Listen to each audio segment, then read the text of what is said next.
Everybody, welcome to this week's programming. I'm excited about this week because this is one of the How Fit Are You tests that originally Greg Glassman came up with in 2003.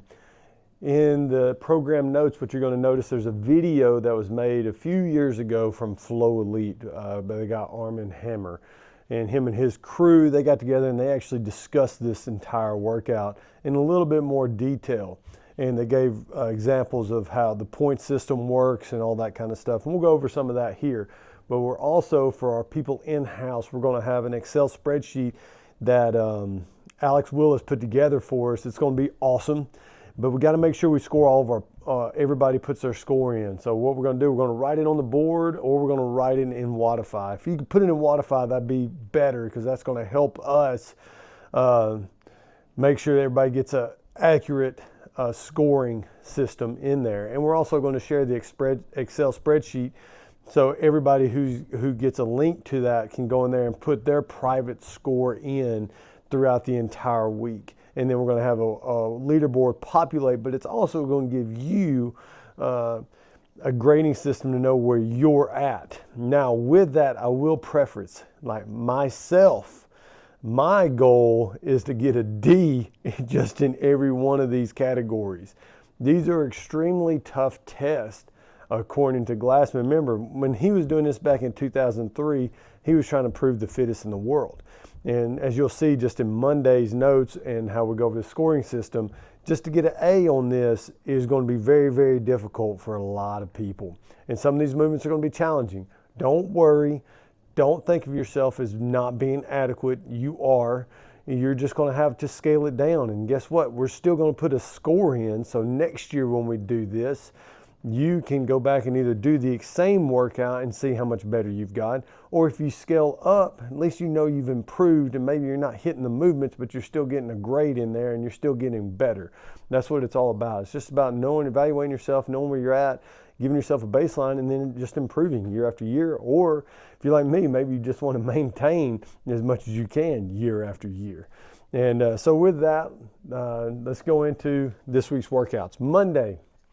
Monday's bench day. So we're going to work up to a 1 rep max. Now, with that, it says you have 30 seconds to get up into the pull-up bar. With us, if we have a small enough class, we might be able to do that. I know I'm coaching Monday morning, Jeff's coaching Monday afternoons, but our classes are just really, really big, and it's really hard to do a 1 rep max bench press, move the bar out of the way, and then jump up on the pull-up bar within 30 seconds. So we're not going to do that. We're going to make it simple for everybody. We're going to give ourselves 10 minutes to work up, and hopefully we do this every 2 minutes. Start off, we're going to work up to 70-75%, get a good warm-up in, and then hit those weights every 2 minutes. And so hopefully by the 34th set, you're hitting like close to 90-95% of your 1 rep max. And then we'll go for the 1 rep max on your 4th and 5th set. And we're only going to give ourselves, 2 or 3 attempts at a heavy weight. We can't spend 20 minutes doing this. And so we got 10 minutes to get it done. Then we're going to move the bars off the racks, put them on the floor because we're going to do a 15 rep max clean and jerk after that. Then we'll jump up and you're going to have another 8 minutes, 10 minutes to do a max set of pull-ups. Now with the pull-ups, when Greg Glassman originally wrote this in 2003, there was no butterflies back then. Just with the scoring system and everything involved, we will allow butterfly pull-ups, but I highly recommend doing kipping pull-ups if you want to make yourself get an adequate test on this.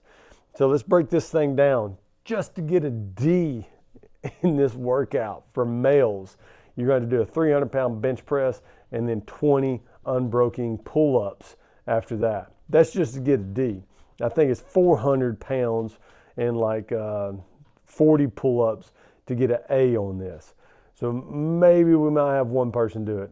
Doubtful, but that's a D on that. So for the ladies, if you take roughly 68 to 70% of that, that's kind of like that's been the standard for CrossFit. Is set whatever the males choose, again, 68 to 70% of that to get a scoring system. So for the females, that's going to be a 205-pound bench press with 14 pull-ups. Now you might be able to move that scoring system around a little bit if you get more pull-ups than you do bench press, but that's just how the calculations will add up in the Excel spreadsheet for you. Then we're going to go to Gwen, which is basically you're doing a 15 rep max clean and jerk. Now the metabolic demands of this is going to be quite taxing. So you know, like you'll probably do 5 or 6, you'll feel really good. Then you get to 8 and you're like, my hands are about to give out. Then you get to 10, you're like, I got 5 more. Then you get to 12 and you're like, oh my goodness, I have 3 more. So this right here is going to be very challenging. Once again, if we get done pretty quick, then we'll let you do the Gwen workout, which is 12 and 9. If you're at home doing this, I encourage you to do the 15, 12, 9. And I got a Gwen video on there too from one of the regionals. 2 ladies are doing it, completing it, and they give a description how it's done. But the main goal is 15 rep max clean and jerk.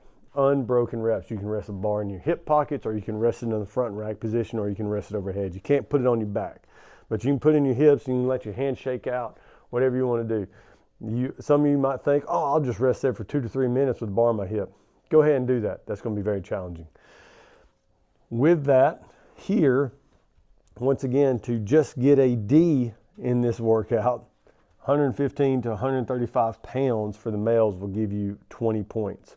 For the females, that's going to equate to 70 to 90 pounds is for your 15 rep max clean and jerk.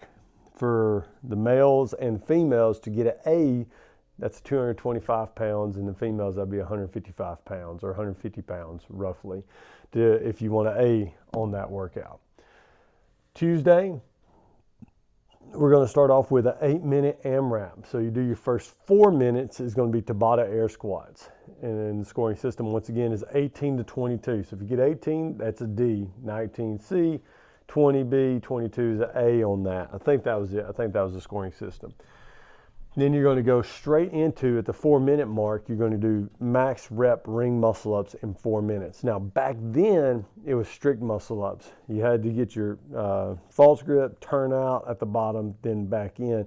They didn't really have to go to full extension. I don't know if a lot of y'all saw Nasty Girls back then, but that was kind of what they did. They had the false grip, they turned the hands out, then back in, and then pulled themselves over. We're going to allow kipping just because we're better now and we're more efficient. And I know it's much more efficient to do the traditional ring muscle ups than it is the other ones. If you want to scale that down and do bar muscle ups, you can. It might get a little crowded on there depending on the classes.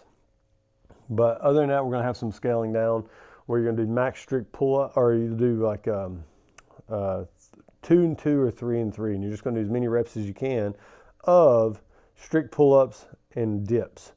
And if we got to get off the rig to do our dips on parallettes, or if we need to do them on boxes, or if we need to do them on the bench, we can do that too, because you're just going to put the fitness section down. You're going to be scaling that down, but make sure whenever we retest, if you can do ring dips or straight bar dips, do those next time. But we can also set up boxes with dumbbells, and that's basically impersonating or basically the same thing as straight bar dips. So we'll get really creative with those for this exercise. And then that's going to total up your number of reps. So if you do 2 and 2, 3 and 3, for each set, that's going to be 1 rep as you complete that for your 4 minutes. Then we're going to do an aerobic recovery workout, EMOM 16 non-stop, 16 minutes. Minute 1, max cal row. Minute 2, line fitness burpees. Minute 3, you're doing max cal ski. Minute 4, you're doing box jump step downs. Now it says recovery pace. So that's going to be like I got 80-85% effort on there. I'd probably scale that down to like 70% effort, something that you could do like 2 to 4 word sentences to the person next to you. You don't want to go all out effort on this and affect the days coming up. We just want to stay and move and breathe and recover, kind of recovery pace for the rest of the week. Wednesday, big boy day, big girl day, doing 100 max deadlift, and you're doing max effort handstand push-ups. Same thing is going to apply for this as we did on Monday. If we have 10 minutes to work up to a heavy 1 max deadlift, we'll try to warm up really, really good prior to. Then you got handstand push-ups, which will probably only take 6 to 8 minutes. You're going to kick up, do as many handstand push-ups as you can. Now, for the competitors on this, or if you want to do the real test, we're going to kick up on parallettes and go down to a 45-pound plate. And you can kip, even though back then they did strict, but we can kip on these. Once we get done with that, and then we'll scale it down too. So you can scale it down to, even for the fitness, I got 3/4 body weight strict press with a barbell for max reps. That's touching the bar at the shoulders and then going full extension overhead. And you'll see that in the notes. After that, we got a fun little flight simulator. Now, depending on how good you are and how well you've been running lately or your calves endurance are. Now this is 500 double unders. So if you don't want to do 500 double unders, we'll scale it down. But this workout goes 5, 10, 15, 20, 25, 30, 35, 40, 45, 50, then 45, 40, 35, 30, 25, 20, 15, 10, 5. And you have to do each set unbroken with double unders. Now, if you know that your capacity is not there, you can scale that down and we can do 10, 20, 30, 40, 50, 40, 30, 20, 10, going up and down for unbroken sets. And if that's not possible, then we'll do single unders. And you go all the way up to 50, all the way back down to 5, or we can do 10, 20, 30, 40, 50, 40, 30, 20, 10, and coming back down. And if anything, we'll put a time cap on it for like 15 to 18 minutes if you're like some people who really struggle with double unders. But this is a really cool just test of endurance, skill, and just coordination for the flight simulator. I also got an old video posted to that one. Thursday is the Metcon day that he created. Now this one, it's crazy to think that he put a time down of sub 3 minutes for somebody to finish this. It's I don't know anybody that can do it. Even the top games level athletes, I don't know they could do this workout that fast. 800 meter run, 21 thrusters, 21 L-sit pull-ups. And how that works out. We're going to do the big loop. So probably should add a little bit of time to this. So I'll talk with Alex and we'll get this thing figured out.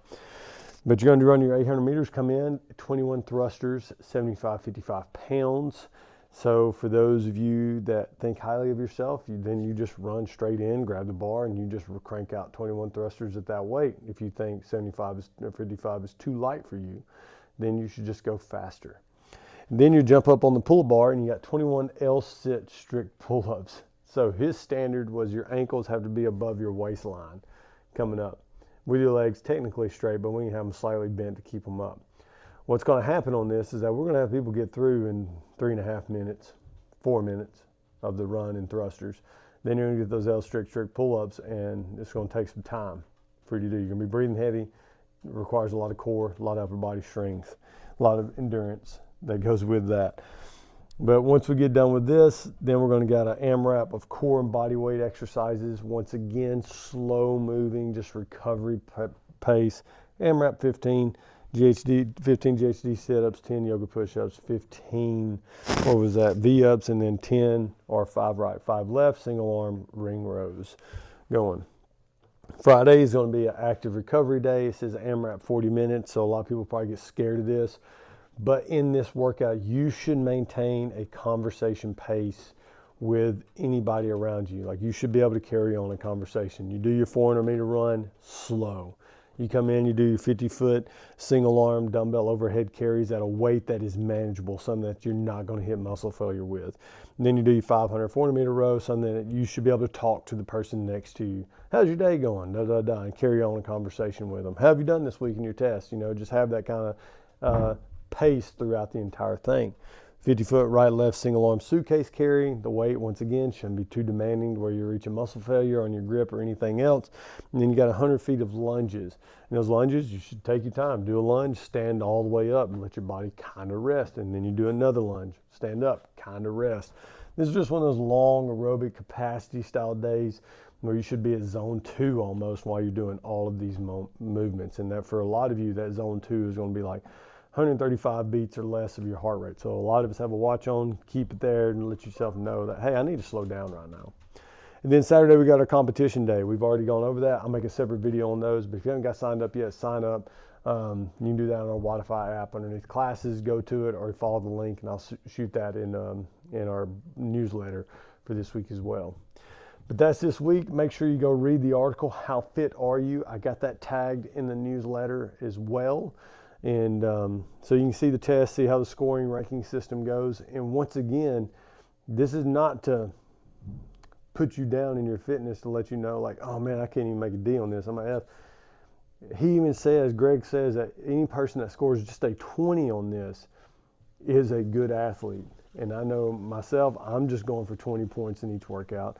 And I know a lot of people will just be happy with 20 points. But a lot of you, if you can just do these movements, if you can do strict pull-ups, do handstand push-ups, get one muscle up, get one L-sit pull-up. Like if you can just do this stuff, you are a pretty fit individual. Like this is a very good test of fitness made back in 2003. I don't know why they haven't used this in any type of game situation or any big competition for competitive athletes, because I think this would be really cool to see some of the best athletes in the world complete these tests and see just how fit they are compared to Glassman's standards back in the day. Anyways, got any questions, hit me up, info@crossfitbound.com, shoot me a text, call me, whatever it is. I'm happy to answer any questions you got, and I'm excited to see where everybody ends up on the leaderboard. Y'all have a great week.